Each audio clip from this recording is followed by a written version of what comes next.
حضرت محمد صلی اللہ علیہ وآلہ وسلم خدا کے آخری رسول ہیں۔ وہ بہترین تخلیق ہیں۔ وہ مثالی کردار، مہربانی، ہمدردی، رحم، شکر گزاری، کثرت، ہمت، بے خوفی، خود عکاسی اور اپنے مشن میں ایک اٹل یقین کے نمونے ہیں۔ یہ ہمارے نبی محمد صلی اللہ علیہ وآلہ وسلم کے احادیث ہیں، ان کے کوٹس ہیں، ان کے اقتباسات ہیں جو آپ پر گہرے اثرات مرتب کریں گے تاکہ آپ بہترین نمونہ بن سکیں۔ مہربان رہو، کیونکہ جب بھی مہربانی کسی چیز کا حصہ بنتی ہے تو وہ اسے خوبصورت بناتی ہے۔ تم میں سے بہترین وہ ہے جو اپنی زبان اور ہاتھوں سے دوسروں کو نقصان نہ پہنچائے۔ ایک اچھا آدمی عورتوں کے ساتھ عزت سے پیش آتا ہے۔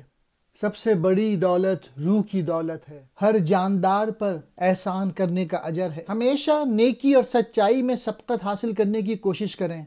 سب سے بڑی جدوجہد کوشش اپنی جان سے لڑنا ہے، اپنے اندر کی برائی سے لڑنا ہے۔ تم میں سب سے طاقتور وہ ہے جو اپنے غصے کو کنٹرول کرے۔ خدا تمہاری شکلوں اور مالوں کو نہیں دیکھتا، بلکہ وہ تمہارے دلوں اور تمہارے اعمالوں کو دیکھتا ہے۔ تحائف کا تبادلہ کریں، آپ ایک دوسرے سے محبت کریں گے۔ تم میں سب سے بہتر وہ ہے جو بہترین اخلاق اور کردار کا حامل ہو۔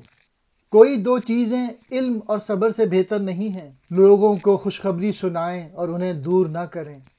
بہترین گھر وہ گھر ہے جہاں ایک یتیم کو محبت اور مہربانی ملتی ہے۔ ایک بہترین لفظ صدقے کی ایک شکل ہے۔ ایک باپ اچھی تعلیم سے بہتر کچھ نہیں دیتا۔ بھوکے کو کھانا کھلانا اور کسی بیمار کی عیادت کرنا اور اسیر کو آزاد کرنا اگر وہ ناحق قید ہو۔ کسی بھی مظلوم کی مدد کریں، خواہ وہ مسلم ہو یا غیر مسلم۔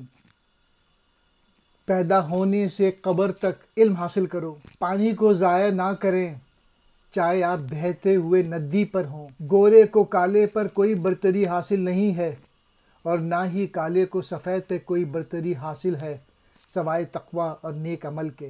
جب کوئی چیز آپ کے دل کا سکون بگاڑ دے تو اسے ترک کر دیں۔ آپ ان لوگوں کے ساتھ برائی نہیں کرتے جو آپ کے ساتھ برائی کرتے ہیں، لیکن آپ ان کے ساتھ معافی اور مہربانی سے پیش آتے ہیں۔ وہ سچا مومن نہیں ہے جو اپنا پیٹ بھر کر کھاتا ہے جبکہ اس کا پڑوسی بھوکا رہتا ہے۔ اچھا بولیں یا خاموش رہیں۔ جو لوگ مصیبت میں صبر کرتے ہیں اور غلطیوں کو معاف کرتے ہیں وہ بہترین کام کرتے ہیں۔